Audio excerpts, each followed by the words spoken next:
On Second Shot, we tackle 2 new headlines every week to find out what kind of wisdom the world is dishing out today. And we want you to be a part of that. When you see a headline you want to take a second shot at, or if you're looking for advice, or just want to tell us what you think of the show, email us at secondshotcast@gmail.com. If you like what you hear, rate us on iTunes. This helps us move up in the ratings so more people will see us. And if you want to hear more, subscribe to the show so that the new episodes will get straight to you every single Friday. We love you. Thanks for listening and enjoy. Heath Oakes is a millennial mogul whose ignorance on fire led him to fail his way to success. Jenny Anchondo is an Emmy Award-winning journalist whose sharp eye and biting wit have led to her storied career in television. Together, they tackle today's headlines in a way only an odd couple with a dash of perfect opposite can. So kick back, relax, and join the conversation. This is Second Shot with your hosts, Heath and Jenny. You know it's a really special day when my wife comes in wearing a t-shirt and jeans. Like, the rareness of this. Everybody go online and look. Like, Jenny does not wear, like the most agonizing thing to her is to have to think when somebody says be casual. I don't even know what to do. She hates being casual. We got Jenny, Matt, and Zach in the studio, and we got a special guest today as well. That's right. Don't take me to a baseball game. Don't invite me to a hates pub. having to wear casual. At least it's a branded shirt. I know. Yeah. Well, yeah, so I'm wearing the Second Shot t-shirt, but I know how to dress up. I know how to go to a gala. I know how to do black tie. I know how to do cocktail. I know how to do work. And I know how to do yoga pants.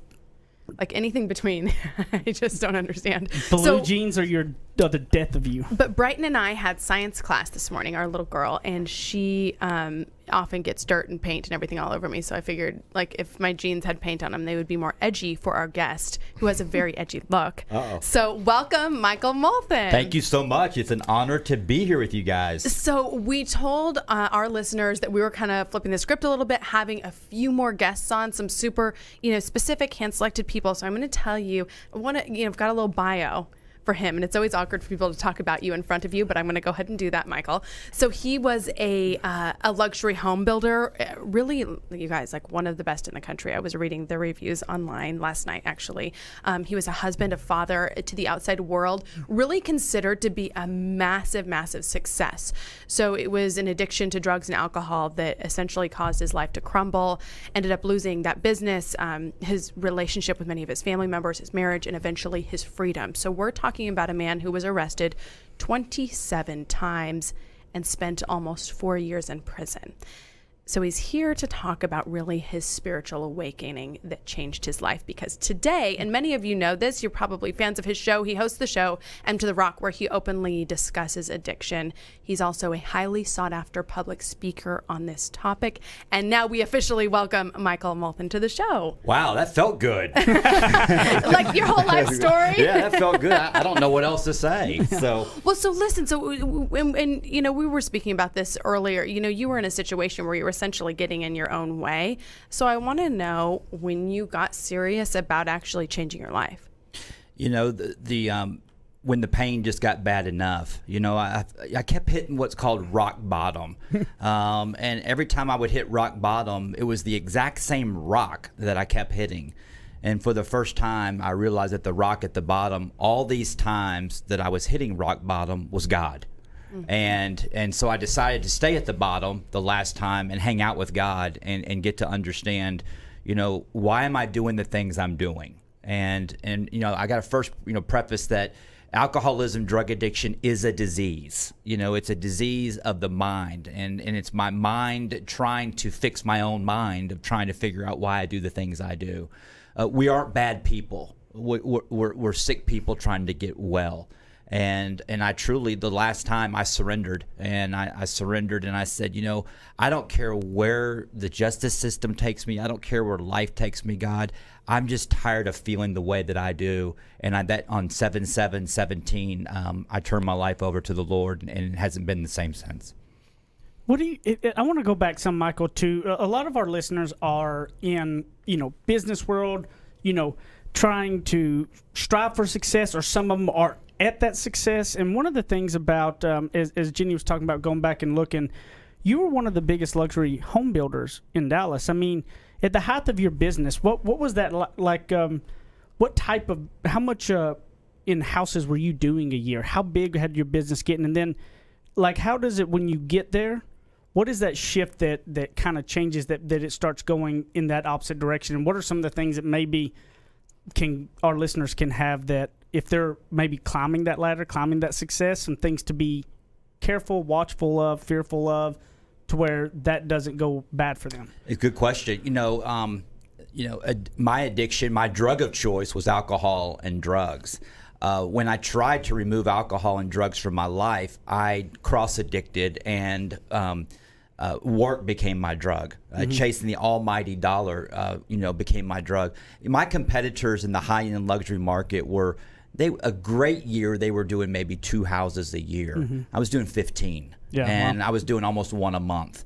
And that's what drove me. And what were the average price of these homes? We were $2 million and up. Oh, wow.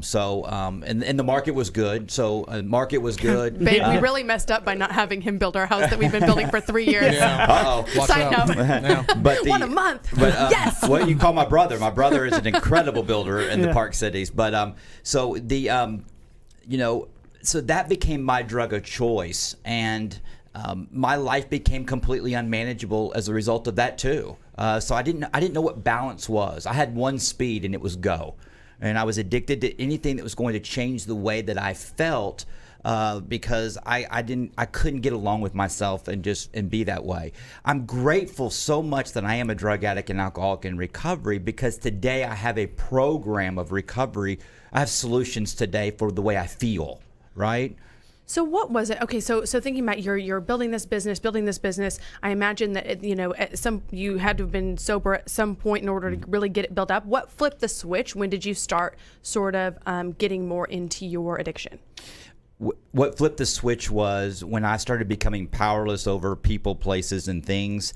There wasn't enough alcohol and drugs to remove fear, anxiety. My white lies with my family members were catching up with me. And so I was being exposed.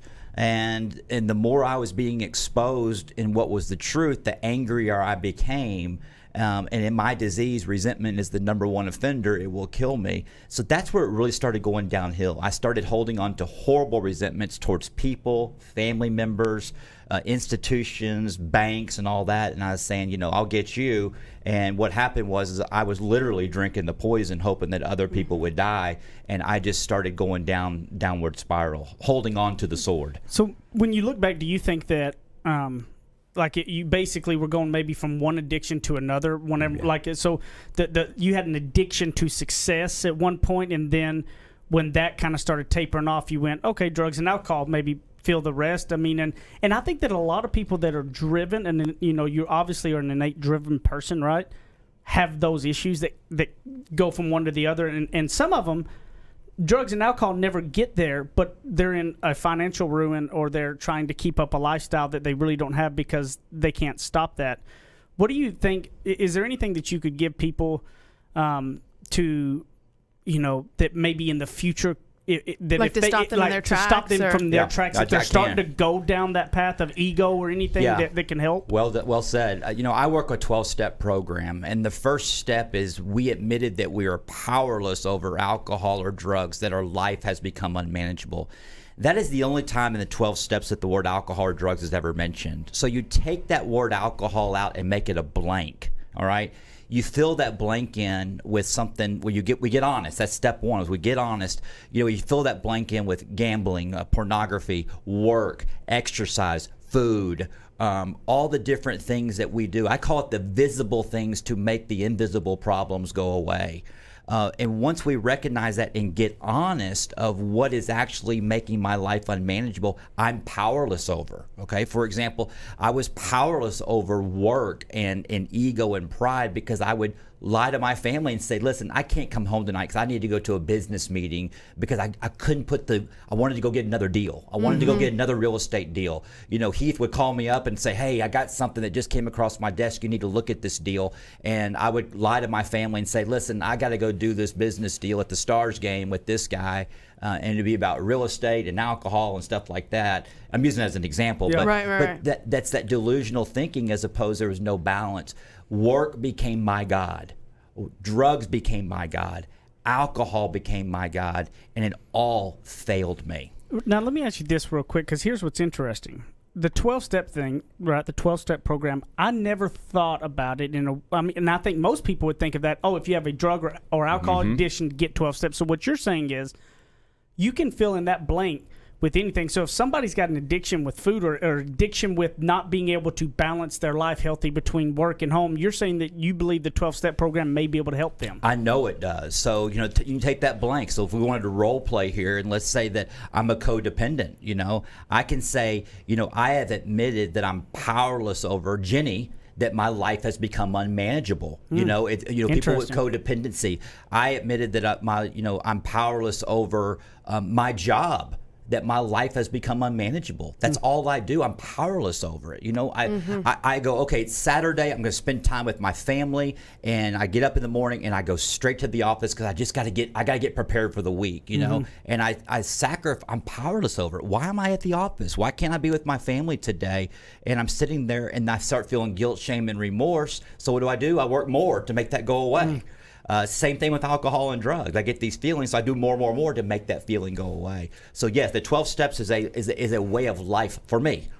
I love that message, and we spoke about it. I went through the 12 steps as well, and it's just life changing on so many levels. Let's talk about when I hear you say, okay, 2017. A lot of people come and they tell their redemption story like 10 years later, 20 years later, they're like 30 years later. But what I want to impress upon everybody is that 2 years ago, life was unmanageable and you were incarcerated. Here you are today with your show, speaking, impacting lives, happy, newly engaged. I mean, all this stuff. So, what are your tips and tricks to really turning your life around in such a short amount of time? It's such a good question. And I think about this every day. What y'all are seeing in the life of M2 The Rock is not designed. It's all God. I didn't sit down and just put this master business plan together on how I was going to spread the message.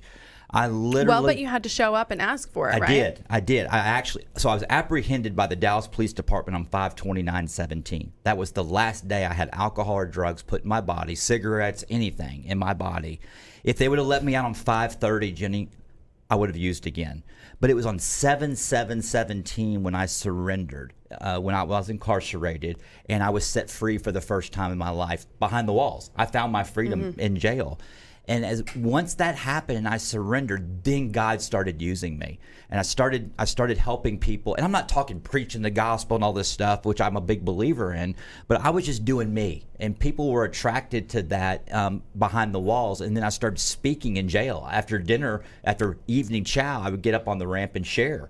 And people were gathered to that. The guards would listen. And it got back to the judge. Well, I was miraculously released from prison. And left, and I was on the Brian Glenn show, and iHeart picked it up, and then here I am today. So I've just been following my feet. I want to stop for just a second and rewind to you, because this is so applicable for everybody, whether they're in jail or out trying to build their business. You were just doing you, and people were attracted to that. So it was almost like you found your authenticity. That's what people love so much, is when they see somebody really like nailing it in their craft. And at the time, that was your craft. That's a good point, because I had that when I was in the business world. People wanted to hang out with Michael, but I was miserable. I hated myself. I had a void. I filled that void with drugs, alcohol, work, and all the other stuff, right? Today, that character defect of mine is now my asset, and people see and they feel the spirit, being around me. And that's how I stay clean and sober today, is giving that away. Being me, being transparent, being honest, letting you and Heath know it's okay to say I'm scared. It's okay to say I'm in fear. It's okay to say I'm anxious. It's okay to say these things, because that's how we recover. We got to let the walls down and let some people into our life. What's interesting is your last day that you were arrested will be a date that I will never forget either, because that was the day that our daughter was born, 5/29/17. Oh my gosh. How crazy is that? That is awesome. So- Like, we Was know it exactly what we were rebirth? doing the day Yeah. you were getting arrested. so is her name Freedom? Yeah. Sort of. It's Brighton. There you go, Brighton. What a Yeah. pretty We were name. down at Baylor. But how well, mostly interesting just is at that? our Wow. house. Is that not but yeah. crazy to think It's of? I mean, crazy. 5/29/17. When he says, I always think May, I don't think 5/29, so Yeah. it didn't actually register so with me on until you May said that. 29, 2017, it was a very dramatic, very dark day. And that day ended up being the best day of my life, just like it is y'all. Yeah, absolutely. God's weird. Yeah. God is weird. He just uses things that don't connect and makes them connectable. And Yeah. that's what's so neat. So we talk about the 12-step meeting, and for me, the first time I ever went to one was actually as a journalist covering a story, and you had to go through a lot because, of course, there's privacy, right? Right. And that's typically not allowed. I mean, I had built up a trust with them. Good for you. For years.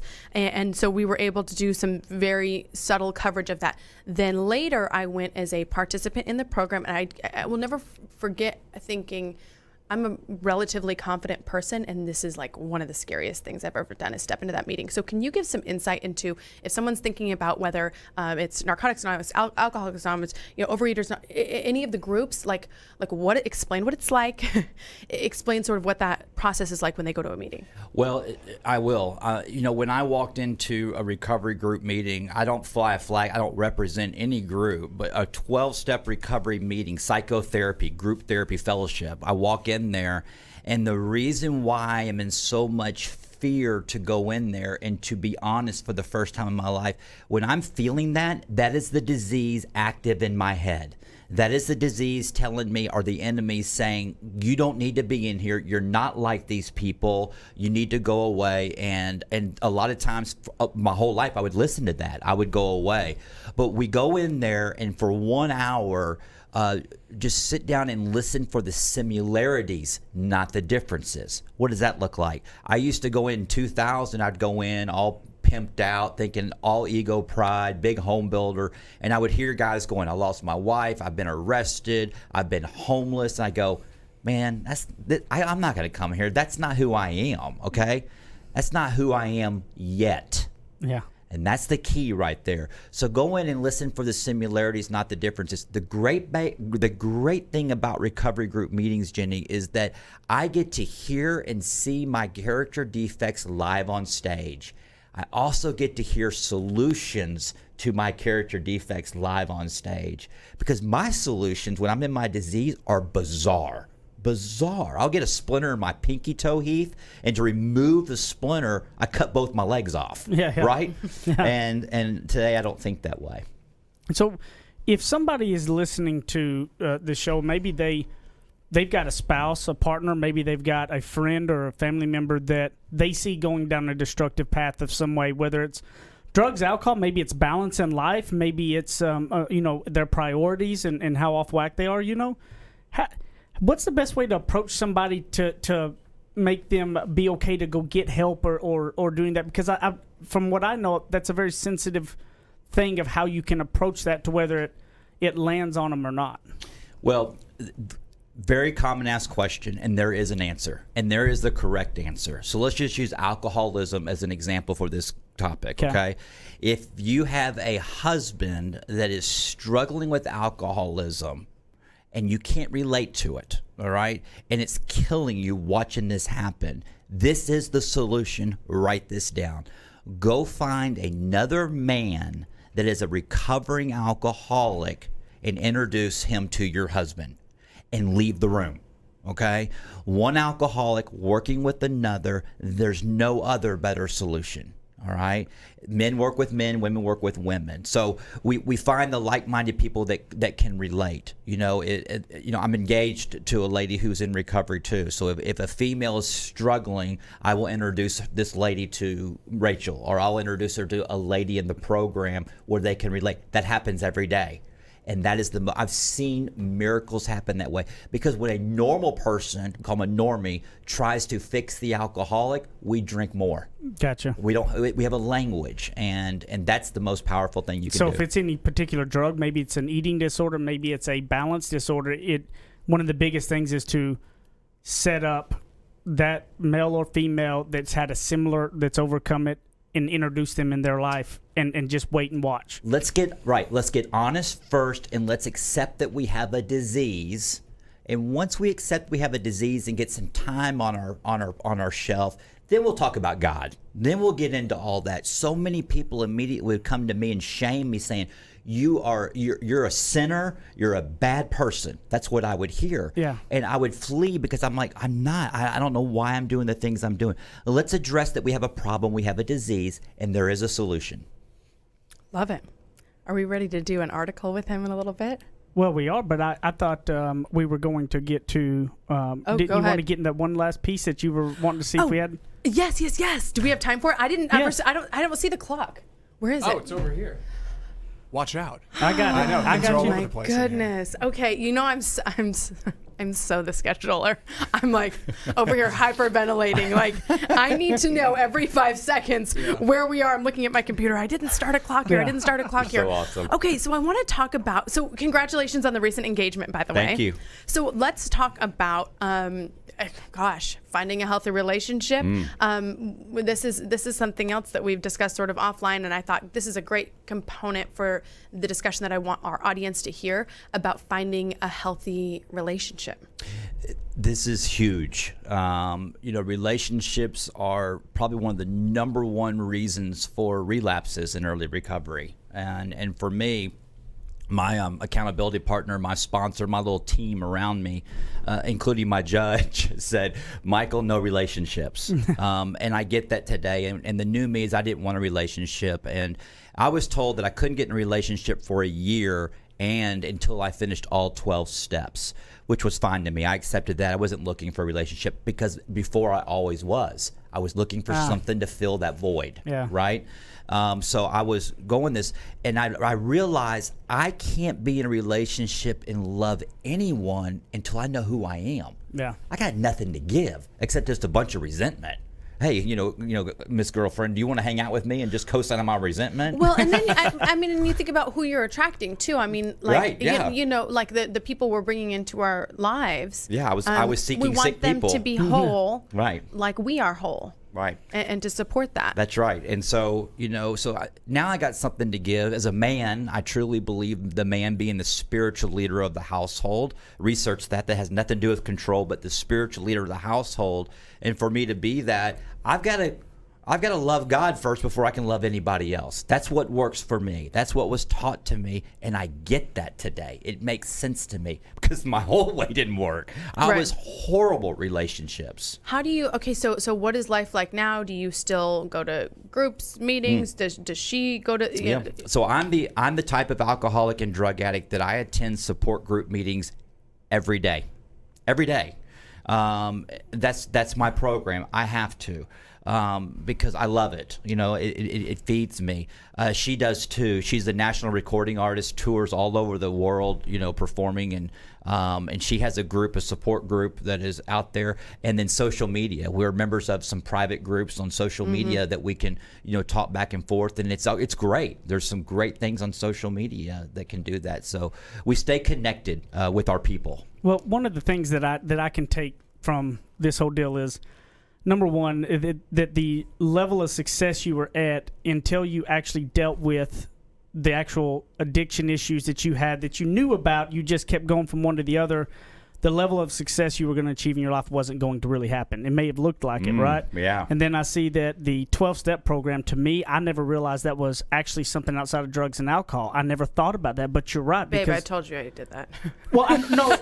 I guess other no. things, I'm not right. talking about. I'm talking more so like if I'm somebody that goes, I'm out Codependency of balance. and Yeah. such, yeah. I didn't think about it like in that No, route. And this is that good what you're saying. Yeah, This is real I never good. thought about that. So that's really huge to me, and the redemption story of so quickly turning that around, and that a lot of people I know feel like they're stuck somewhere and feel like I'll never be able to come back from this, right? And then How how old are quickly you? did it. I just turned 50. Happy birthday. Thank you. I just Okay, turned so you 50. guys at 48, he was in jail. I mean, Yeah. like that's got to be the message for people. Yes, to I your agree. point, I mean, because I think that too. I think, oh my gosh, like, what have I? Okay, well, I did this one thing for 15 years, At and now what 42, do I do? I got my And, first arrest. so At you were a 42. late bloomer. Yeah, there. 42. 42 is when I got into the dark side, for me. And for your listener, if you're sitting there and you're working and and you appear to be successful, and everybody's saying, "Man, you're just doing so great, Heath. I mean, look at you. You're doing it." But when you literally get alone and you're alone and you're miserable and you really feel like you're in prison, the 12 steps will help you with that. And that's the great thing about it. The 12 steps is for everyone. I love that message, and I think that actually is going to be really huge. And I'm excited about getting you on a little traditional second shot action, which we'll be back in a minute on the second segment and throw you a little. He timed it up perfectly. A little perfectly of it.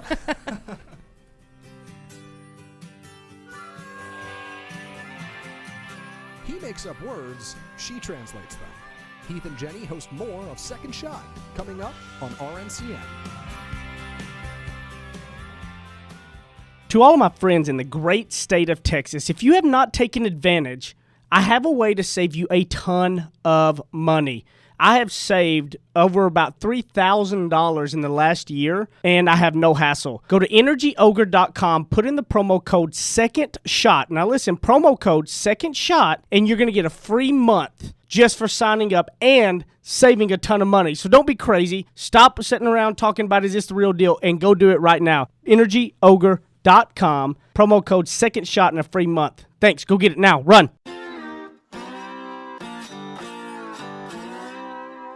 Ready? Aim. Fire. Second Shot is back for another round on RNCN.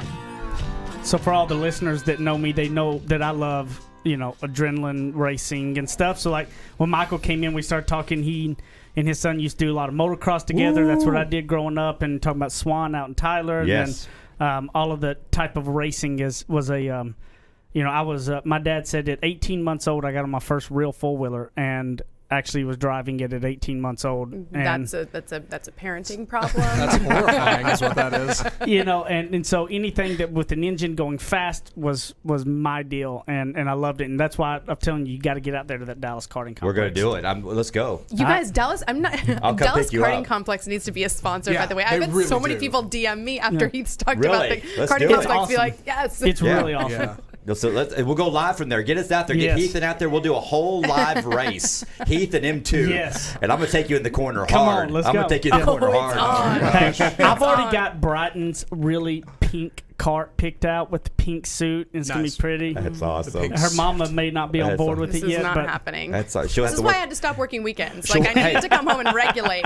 We'll just tell Jenny to work the steps and call her sponsor and give it to God. exactly. Zach, what you got? So, Tiger Woods' ex-caddy Steve Williams praises pure guts it took for his amazing Masters win just the other week. Tiger Woods' former caddy Steve Williams have a lot of history between them. Williams was carrying Tiger's bag during his dominant ways in the 2000s, all the way up to 2011 when Tiger Woods parted ways with him. So ESPN had to ask after his Masters win just the last weekend, what'd you think? You were his caddy for 11 years. How'd it go? And he said, given the fact that 2 years ago he stated he was unlikely to play competitive golf ever again, or seriously doubting it, there would have been a lot of truth to that. But for him to actually come back full cycle to win a major championship, it's just an incredible story. It's an amazing achievement of pure guts and hard work for him, and just a true indication of what he is made of. It proves again what an amazing athlete is. It's just an amazing achievement. Really cool stuff. Now, the thing is, yes, everybody, we know the Masters is over 2 or 3 weeks ago by now, okay? Get it. This is an older one. It's fine. But it's still something worth talking about, and I think especially in this one. And my second shot on it is that he was down and out not too long ago and couldn't stand up without having something hurt every time he did anything, right? When his life come crashing down because his balance was out of whack, and all those things between his family and his work life and everything, right? And I look at it and go, that was just a couple years ago. Then he wins the Master, and when we talk about your story and what you've been through, I thought it was just kind of a perfect continuation of, that second shot of that. If you're in that really rough spot, or that, maybe you're in that really good spot, but you get home and you're miserable, and you know that you need help. But if you go get that help, then you're going to be exposed. So you're probably going to take a dive in your business, and how will you ever come back from it, right? When you look at people like Tiger Woods 2 years ago, couldn't even get on a golf course because he was hurt every time, to now winning the Masters, right? To you 2 years ago being arrested and then being where you are right now, like, I think giving that hope to people that, the journey is not that long back to redemption. The journey is going to be longer if you put it off, don't you think? I do. And what if it's ironic, this story, talking about Brighton, your daughter, being born the day that I was arrested. Tiger Woods' very first practice round at Augusta, I was caddying for Lanny Watkins. That's part of my story y'all don't know about. I was a caddy on the Pro Golf Tour for 5 years. Oh, wow. That's when I pretty got cool. out of high He's actually school. 107 years old. You've had so many different lives you've lived. People say, hey, listen, you got to hang out with them too, because it's like sitting on a park bench with Forrest Gump. Okay, but I love that show. So it was Some neat. best So movies ever. Stevie Williams was a friend of mine. He actually used to race dirt track, so it's neat to see. But the story is so incredible, because what I got from this story is to surrender, simplify my life, and focus on what my purpose is in life, and that's what he did. And I guess that's what he did. It's what I saw. I think it's a great story. I was actually did a story for ESPN, and they asked me about it. Am I surprised? Nothing surprises me today. Yeah. After my personal experience, what God's done in nothing surprises me. And it is. And, Michael Jordan quoted saying it's the greatest comeback in sports history. And I've been at the Masters 6 times. I've caddied there 6 times. I know what it takes to win there. I've been in the last group a couple of times, and this is the real deal. I mean, this wasn't a fluke. Yeah. So, okay, so this is the former caddy that we're talking about, right? Yes. That stopped with him. Stevie. Okay, so my second shot on this is actually maybe totally different than you guys. Here's a guy who, it did not necessarily end well with them. No, not at all. Right? Not at all. But here he is congratulating him, and what freedom that is to be, and saying, hey, you know what? He did pretty well. What freedom that is for him. I think he's probably done some work on himself in terms of like, hey, yeah, you know what? He was my boss forever, and I probably missed a lot of weekends and had sacrificed a lot for him, and now, I don't work with him anymore. Instead of being bitter and home and like, I'm not going to watch him and I'm not going to support him. Like, what freedom to be able to be like, you know what? That was great. Yeah, bravo to him. That's such great freedom for all of us to be able to look at people we've worked with or had relationships with and just cheer them on. Like, good, go, do you. I love that second shot. When you think about that, giving, that the real power is when you can release other people's power over you and be happy for others versus holding resentment. When you think. Yeah, and what I like about this is the way, like you said, he finds his purpose. Tiger Woods has had a real bumpy road. I know he's won a lot, and in the public eye, I think that's what people see, but Tiger Woods was a big fan of his dad. Tiger Woods' dad was a Navy SEAL, and he always wanted to be one. There were a few years Tiger Woods was flying out to California to train with Navy SEALs when he wasn't playing golf. And everybody around him was like, what are you doing? You're jumping out of helicopters? You're the best golfer in the world. Like, get back on the green. And it beat him up. He had back surgeries and knee surgeries because golf isn't a game that's made for human people. You hunch over a club for it. It's a whole thing. Yeah. Like, and everybody told him he couldn't do it. He wanted to find comfort in places he couldn't. And ultimately, he goes through all of that, and he comes back because he wasn't afraid to keep dreaming. At the end of it all, he said, you know what? I think I can still do this thing. I believe in myself. I believe in my ability. And here he is. It's crazy. It's a crazy ride. That's why I love this show, because we all pulled something different from that same article, and I love hearing it vocalized. What everybody sees, as the message from this. Well, what from your second shot that I like to think about is a lot of times you can be those you just had it out in a relationship, right? There was a close relationship, let's just say, like Tiger Woods and his caddy, and it got so nasty at the end, right? And you're thinking, we'll never be able to be. I will never be able to I will never, whatnot. And I think this is a true testament that time does heal things. And so, like, if you're in a spot where it's like maybe you've done a lot of wrong to family or you've done a lot of all these things and you're not feeling like the forgiveness come around, right? Like with them is, time does heal, because I guarantee you that caddy 7 years ago or so did not ever see himself being happy for Tiger Woods when, you know what I mean? But like, obviously, Stevie, you never know. Maybe you know. Well, the facts is that Stevie stood up for what was right and says, I am not going to co-sign on your behavior. Yeah. And this was in the midst of all the divorce and all that. And that's who Stevie is. I mean, he stood up for what was right, and he says, I'm not going to do that. I can relate to that. I'm going through that personally right now.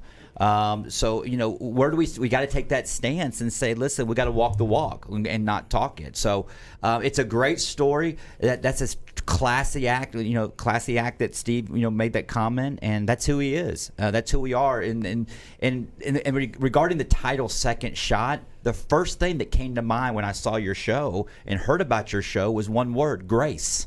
Yep, that's true. The grace of God. It gives me He's given me a second shot at stuff that I don't deserve this.